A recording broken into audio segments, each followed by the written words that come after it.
Bonjour à tous et bienvenue sur la chaîne Se reconnecter à la source divine. Et oui, se reconnecter à la source divine, ça reste l'enjeu majeur, le seul enjeu de ce 21e siècle, comme Nostradamus d'ailleurs l'avait annoncé. Alors ce sujet, le sujet de l'humanité, nous allons faire un focus aujourd'hui sur la France, car c'est le moment de se focaliser et de rassembler en tout cas notre attention et nos énergies sur la France maintenant. Nous sommes entrés donc dans cette année 2026, cette année de l'unité, cette année du renouveau aussi, du commencement, cette année aussi de la révélation. Et je vous invite à regarder mes vidéos précédentes pour ceux qui ne savent pas de quoi il s'agit. Alors, sans rentrer trop dans les détails, nous allons faire un petit bilan de la France qui a une dette abyssale qui frôle les 3500 milliards d'euros et elle va de manière galopante à 4000 milliards d'euros. C'est énorme. C'est, je crois, 120% à peu près, en arrondissant, du PIB de la France. Une dette abyssale, une désindustrialisation qui est vertigineuse et qui est en chute libre en fait, quasiment, avec des plans sociaux, du chômage, de la souffrance, du désespoir, etc. La France qui a perdu maintenant ses fleurons. C'est ce qui faisait d'elle une grande puissance, donc financière, industrielle et aussi de savoir-faire unique au monde, qui a été dépecé. On peut parler au passé car maintenant il reste plus grand chose. Je ne parle pas de l'agroalimentaire qui lui aussi est complètement malmené, dans nos rayons il y a quasiment que des produits étrangers. Donc pour manger une salade française, ça devient compliqué. Une salade, une courgette, c'est pas évident. Donc sans parler de tout le reste. Au niveau politique, là, on a atteint quasiment les sommets. Au niveau politique, avec les gouvernements successifs qui ont montré leur impuissance, leur incapacité, leur blocage aussi, cette incapacité du système républicain à représenter les Français, tous les Français. Et avec un budget qui est toujours en suspens. La France n'a toujours pas voté son budget. Donc, et sans parler de la scène internationale, alors là, c'est carrément le pompon. Scène internationale où le président Macron a quasiment été humilié. Il n'y a pas que le président Macron, il y a les Français également. Donc, humilié par Donald Trump, qui fait son travail, j'ai envie de dire tant mieux, qui fait son travail. Le président français a été humilié donc à Davos, Forum économique mondial, devant le monde entier, où il est comparé, j'ose même pas employer le terme, mais en tout cas à un impuissant, un incapable, qui vient supplier le président des États-Unis pour faire baisser, être à genoux pour faire baisser les droits de douane. Et à travers Macron, c'est les Français aussi qui ont été, à travers cet épisode, qui ont été humiliés aussi, puisque les Français, ils ont ressorti un petit peu les termes qui étaient utilisés lors de la guerre en Irak, quand les Français ne voulaient pas s'engager. Donc les Français, les termes ont été utilisés à nouveau, qui étaient des couards et des poules mouillées. Donc vous voyez, l'humiliation va bon train, tout va bien pour la France, elle rayonne, elle rayonne sa grandeur dans le monde entier, voilà. Évidemment, c'est de l'humour, on n'en est pas là. C'est le summum de l'humiliation. Alors j'en parlerai dans une autre vidéo qui sera consacrée à ça. L'humiliation fait partie et on va y venir un peu plus loin dans la vidéo, l'humiliation fait partie des étapes que la France et les Français doivent traverser. Et j'y viens tout doucement. Donc, l'état de la France, il est pitoyable quand on regarde les compteurs extérieurs, en tout cas les capteurs, les paramètres extérieurs, la France est au bout du rouleau, on peut le dire, avec une explosion et c'est mon domaine, explosion des cancers, des maladies chroniques. Il y a un désespoir, je ne fais pas un dessin. Une misère, je suis allée à Paris il y a l'année dernière, je suis passée par Paris, j'y avais pas mis les pieds, j'étais juste en transit, c'était l'été dernier, j'y avais pas mis les pieds depuis des années, la ville lumière, j'y ai habité, hein, donc je connais Paris. La ville lumière, c'est un dépotoir mais visuel, c'est un dépotoir où il y a une misère humaine. Les Parisiens se sont adaptés, hein, ils le voient, c'est le phénomène de la grenouille, ils ne voient plus, ils ne voient pas la misère, hein, cette misère sociale. La ville lumière, où quand on sort du train, on est saisi par donc cette misère, cette pauvreté, les odeurs, on est saisi par les odeurs, et je vous raconte pas tout le reste. Une poubelle. Voilà la ville lumière, ce qu'elle est devenue. C'est un symbole évidemment de l'état de la France. La France est dans cet état. Elle est dans un état de délabrement très très profond. C'est délabré au niveau des structures, c'est profond. Et il y a, pour sortir de ça, parce que les Français ne sont pas, ils voient ce qui se passe, ils se sentent impuissants, mais ils voient ce qui se passe. Ils le vivent, il n'y a pas besoin de le voir, ils le vivent maintenant. Avant, il fallait leur dire, etc. Voilà. Maintenant, nous le vivons tous. Voilà, nous vivons cet état de délabrement généralisé. Il y a deux voies qui s'ouvrent, qui s'offrent en tout cas aux Français, c'est la voie des élections, la voie républicaine traditionnelle, avec les élections donc municipales qui sont en cours, et les élections présidentielles pour l'année prochaine. Cette voie républicaine, évidemment, elle est déjà, donc, elle porte son espoir avec l'explosion du Rassemblement national. Évidemment, quand vous déstructurez les fondations d'un pays, d'une population, eh ben, le premier réflexe, c'est se défendre. Le nationalisme, il n'y a rien de plus naturel. Quand vous êtes attaqué dans votre corps, vous vous protégez. Le nationalisme est un mécanisme de défense de première intention, qui est le plus naturel et le plus salvateur aussi. Donc il y a une explosion du Rassemblement national qui est naturelle. Mais là aussi, cet espoir que la voie républicaine, en tout cas, donne à certains Français, elle est en train d'être, elle aussi, réduite à néant, puisque Marine Le Pen, elle est illégitime pour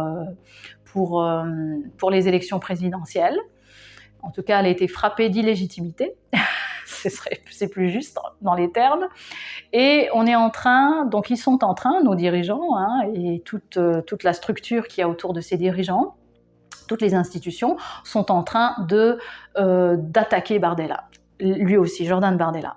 Donc il y a cette voie républicaine, et puis il y a une autre voie. Je ne parle pas de la voie de l'inconscience, etc. Là, je parle de ceux qui sont conscients. Hein. Voilà, le reste, on n'en parlera pas. Ça, c'est la voie, elle est toujours là, il n'y a pas de souci. On peut y rester comme bon nous semble. Chacun a le libre arbitre. Chacun peut essayer de se sortir de la souffrance, de l'inconscience aussi. Et il y a deux autres voies pour ceux qui n'ont pas envie, qui ont les yeux ouverts, qui n'ont pas envie de rester dans ce marasme et qui veulent faire quelque chose, en tout cas qui veulent s'en sortir. Donc la voie républicaine est la deuxième voie, c'est la voie spirituelle. Cette voie spirituelle, elle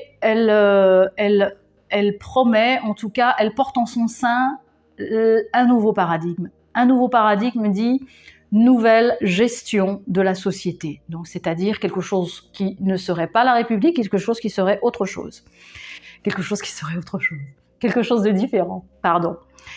Cette voie spirituelle porte en elle ce nouveau paradigme qui promet en tout cas une nouvelle société, une nouvelle gestion du pays, une nouvelle façon de voir les choses, une nouvelle façon de penser, de travailler, une nouvelle façon de vivre.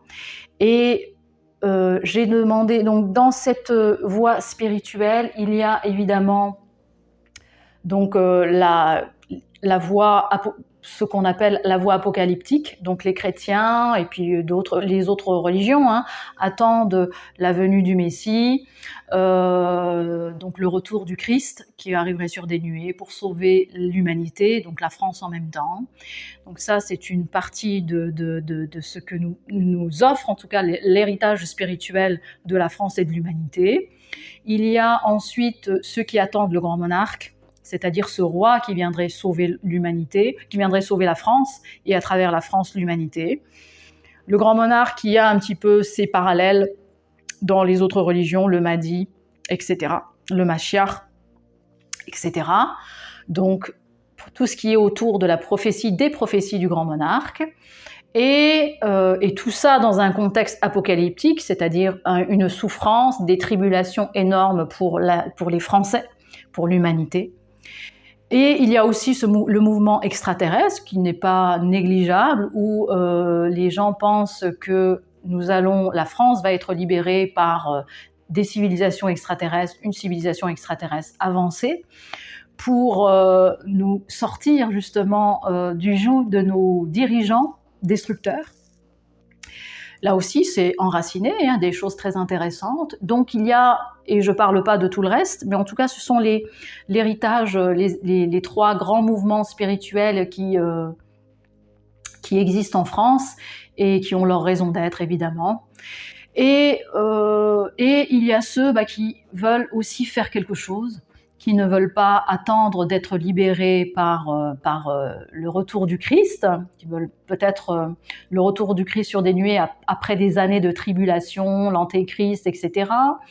Ceux qui ne veulent pas attendre la venue du grand monarque, qui veulent essayer de faire quelque chose, et ceux qui ne veulent pas attendre non plus l'arrivée des extraterrestres, et ceux qui veulent faire quelque chose.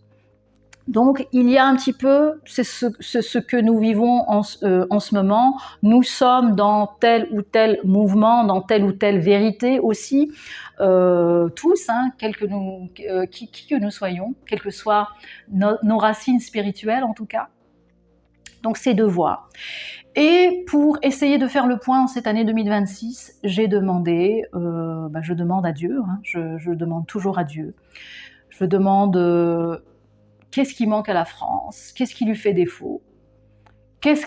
Ou en tout cas, de quoi a-t-elle besoin pour émerger, pour sortir du joug de ces dirigeants destructeurs?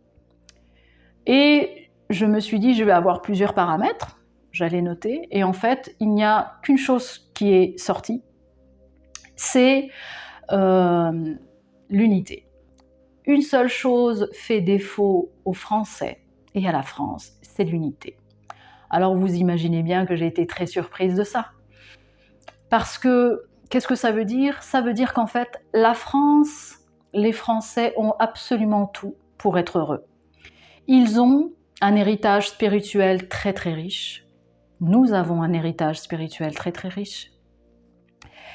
Avec des héritiers, car changer de paradigme invite à changer de système de gouvernance, de structure.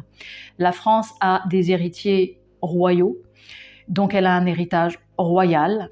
Elle a aussi l'héritage de l'Empire, puisqu'il y a les héritiers de Bonaparte, de Napoléon Bonaparte. Il y a tout cet héritage très, très riche. Il y a donc les programmes de nouveaux systèmes existent. Il y a même d'autres personnes qui ont préparé l'après, qui ont préparé une nouvelle structuration. Je ne vais pas tous les énumérer parce qu'il y en a peut-être presque autant que de Français. Donc la France a tout. Elle a des projets pour émerger. Elle a des gens qui sont prêts.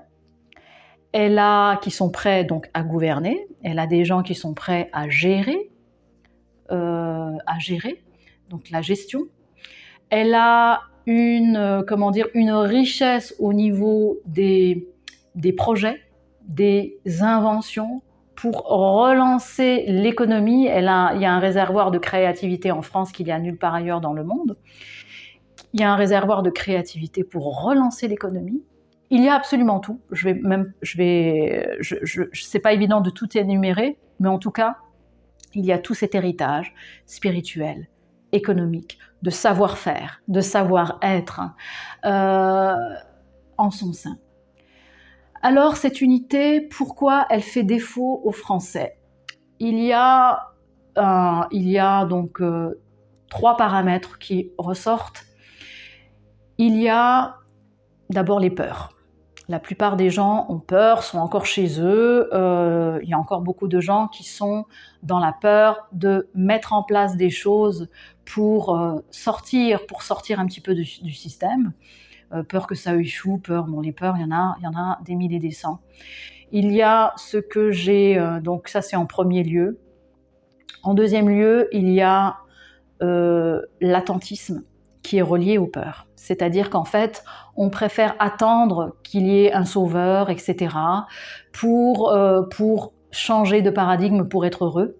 Donc je mets ça dans l'attentisme. Donc l'attentisme, il y a tous ceux qui attendent le retour du Christ sur des nuées pour sauver la France et l'humanité, le grand monarque, etc. Souvent des prophéties qui sont mal comprises aussi. L'attentisme qui est relié aux peurs. Attendre aussi qu'on soit sauvé par les extraterrestres, etc. Et il y a aussi une troisième entrave qui arrive souvent, c'est qu'en fait, même quand les gens sont d'accord sur le socle commun, eh ben en fait, ils vont se désunir. Pourquoi? Pour un détail. Voilà. Sur des petits détails, alors que le pays est presque à feu et à sang, et que nous n'avons plus le luxe de nous arrêter sur des petits détails. Sur des petits détails alors qu'on est d'accord sur le fond. Voilà les 3 entraves majeures. C'est très important de les énumérer parce que tout le travail d'unité que nous allons entreprendre, que nous avons entrepris ensemble, c'est pour agir sur ces 3 paramètres en même temps. J'ai fait des vidéos dernièrement sur les religions. Pourquoi? Parce que l'année 2026 est l'année de la révélation. C'est-à-dire que ça fait partie du plan divin. C'est pas moi qui l'ai décidé. C'est le plan divin.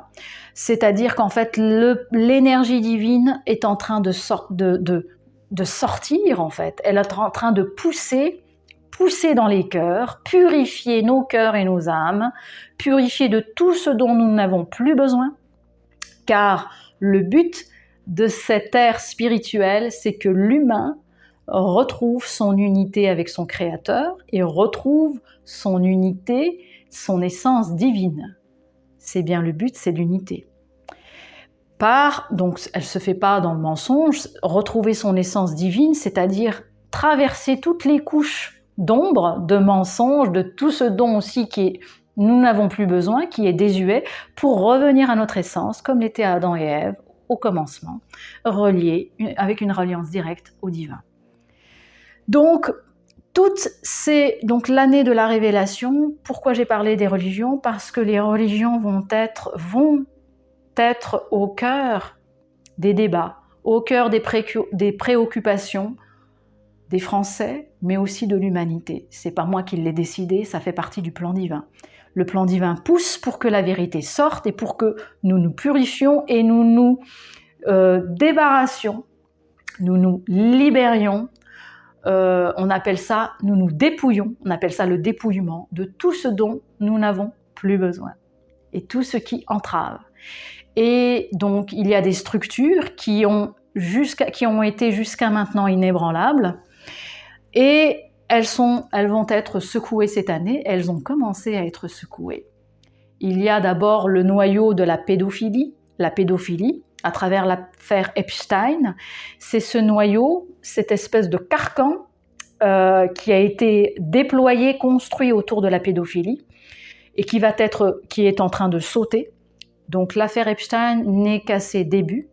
Elle va révéler, car le noyau de la pédophilie, quand vous y entrez, quand vous faites vos recherches, je vous invite à faire des recherches dans tous les sujets, sur tous les sujets que j'évoque.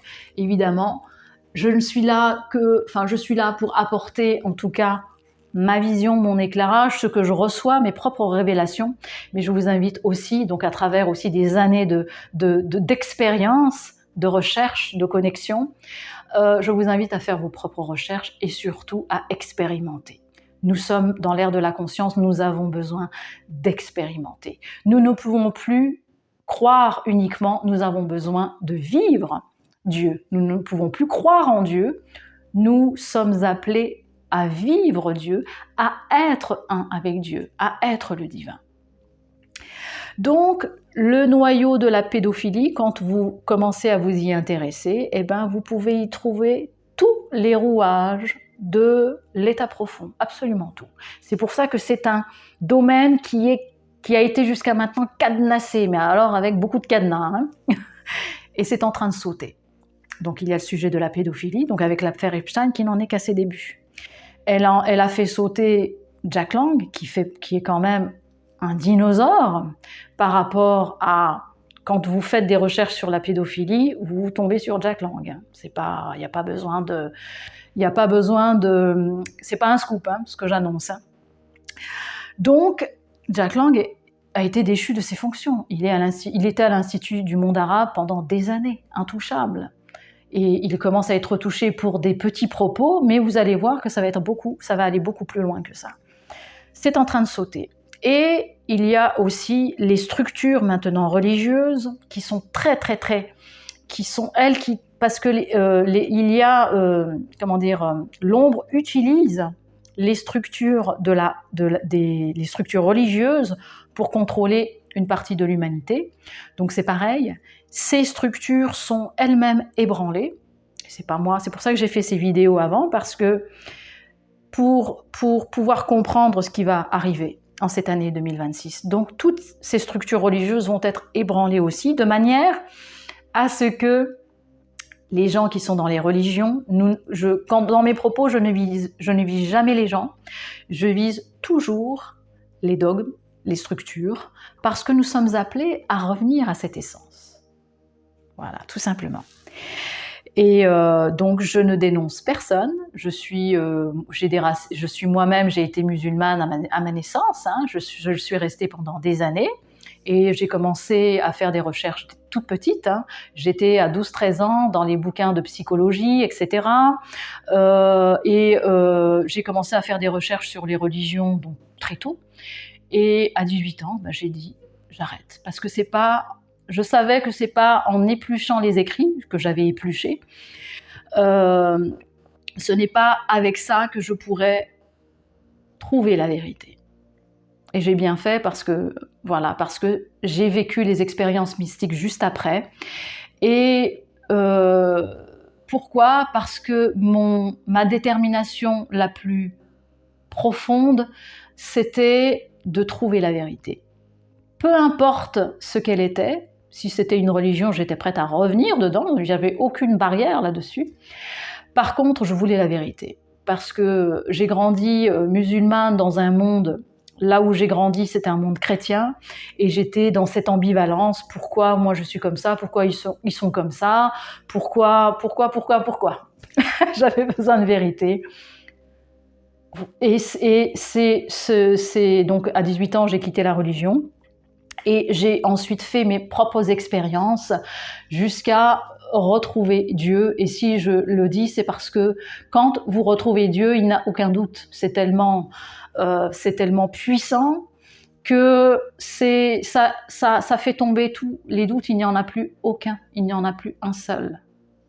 Quand vous retrouvez la vérité, il n'y a plus de doute. C'est une vérité qui vient balayer tout ce qui est faux de manière absolue. Il n'y a aucun doute. Je reviens, c'est très important, je fais ces petites parenthèses qui sont très importantes, car cette année 2026 est l'opportunité que nous avons, Français, en France, de rétablir des liens pour recréer, je dis bien recréer, l'unité.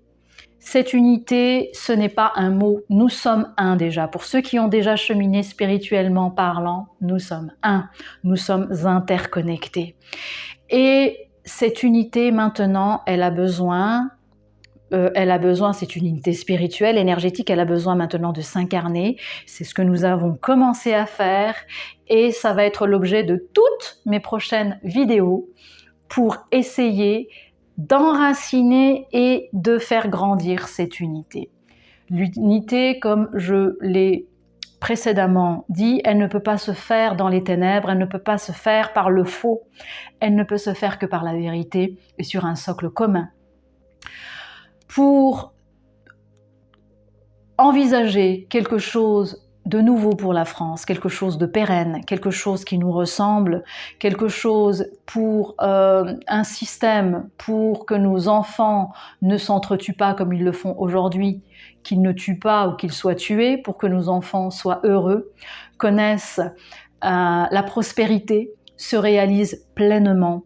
Eh bien, nous avons besoin d'un nouveau paradigme. Nous n'allons pas nous éterniser sur ce sujet, car le paradigme qui va permettre à la France et son héritage de sortir justement de ce marasme, c'est la royauté.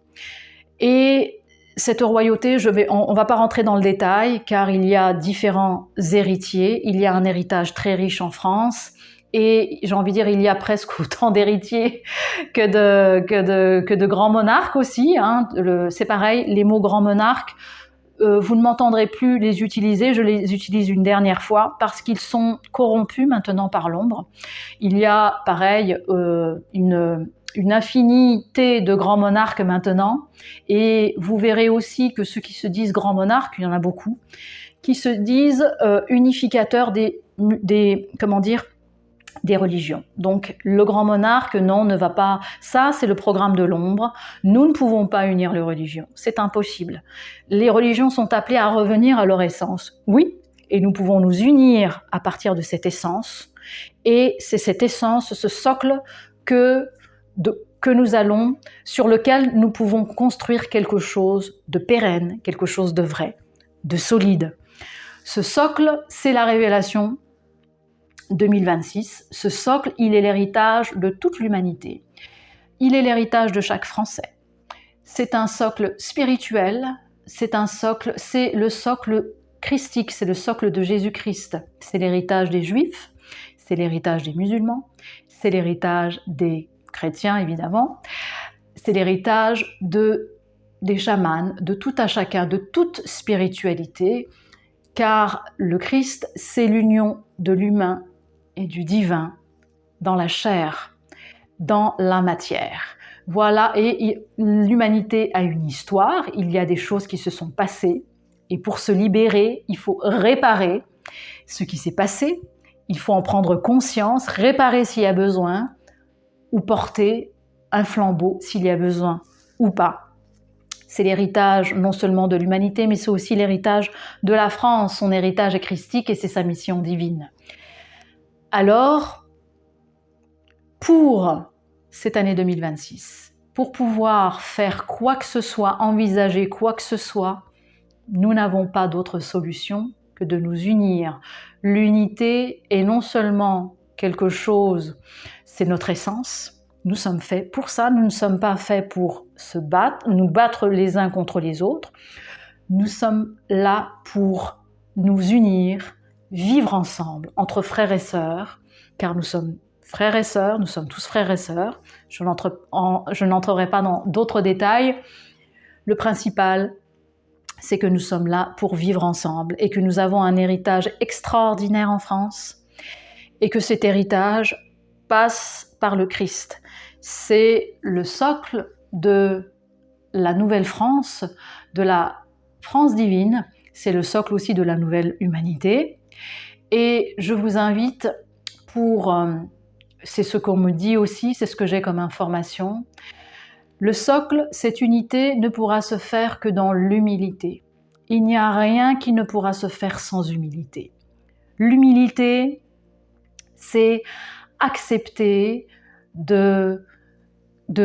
accepter la vie des autres, accepter l'existence des autres, c'est laisser son ego de côté pour le bien commun, pour une cause qui nous dépasse tous, la cause divine, le plan de Dieu. Nous n'en avons pas tous les secrets, nous n'en avons que des bribes, des informations, des morceaux de vérité. Il y a un plan de Dieu et cette humilité est primordiale pour déjà accueillir le plan divin. Sans cette humilité, nous ne pouvons pas recevoir d'informations, de révélations de Dieu, du divin. Et en plus, sans cette humilité, nous ne pouvons pas faire de lien avec nos frères et sœurs qui sont chacun sur leur chemin spirituel.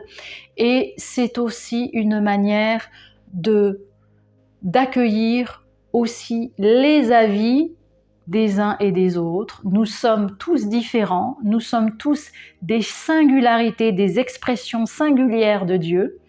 Donc ça veut dire que nous avons tous quelque chose de différent à apporter. Donc nous ne sommes pas là pour être d'accord sur tout, mais par contre nous avons un socle, une essence divine, une vérité divine sur laquelle nous pouvons nous reposer, sur laquelle construire.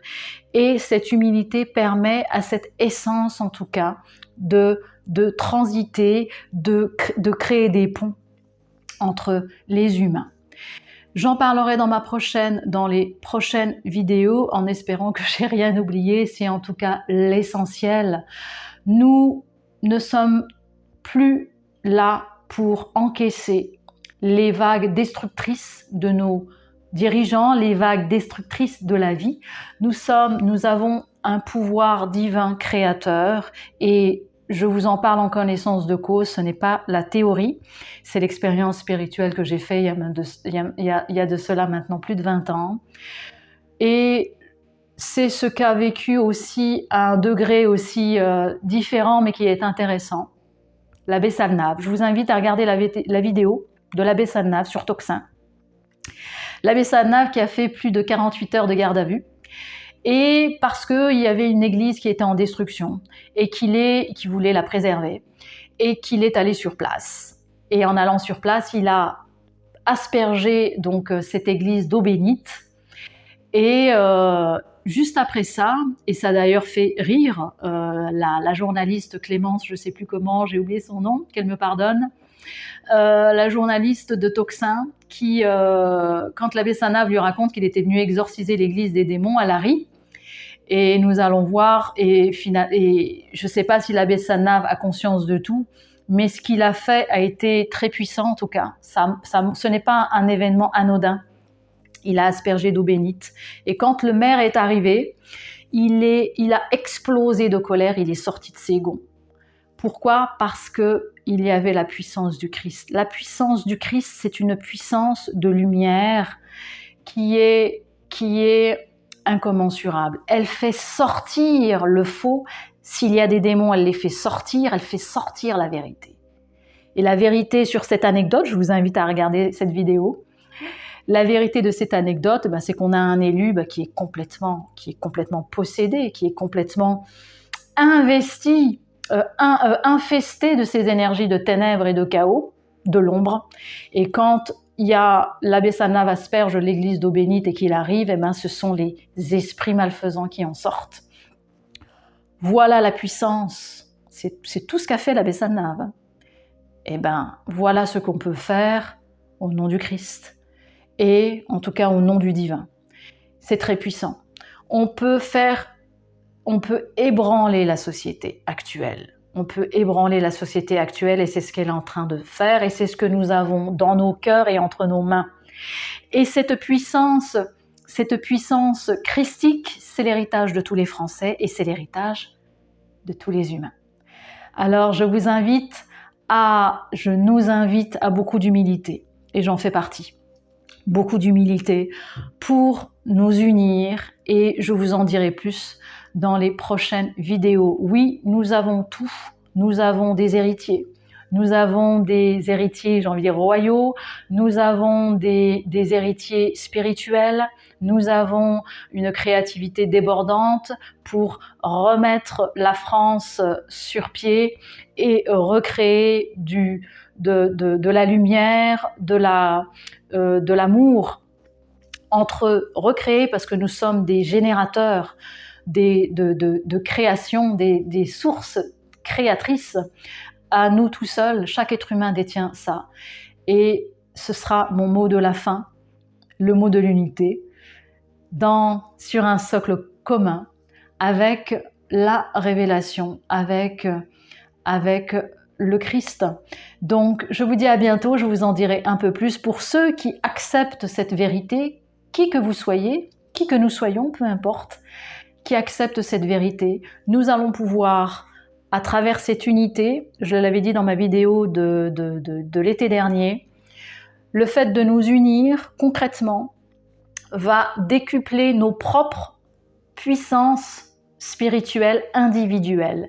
C'est-à-dire que même ceux qui sont malades vont pouvoir retrouver du recours, une énergie divine qui guérit, une énergie divine qui fait sortir des peurs, une énergie divine qui fait sortir des limitations. Donc non seulement ça va nous permettre de travailler ensemble, mais plus encore, ça va permettre de décupler notre puissance, nos puissances individuelles, à l'image et de façon beaucoup plus puissante. Évidemment, c'est juste une anecdote, celle de l'abbé Sanlave. C'est juste pour vous dire qu'est-ce que nous avons dans nos mains, qu'est-ce que nous avons dans nos cœurs. Alors je vous dis à bientôt pour cette ère de l'unité.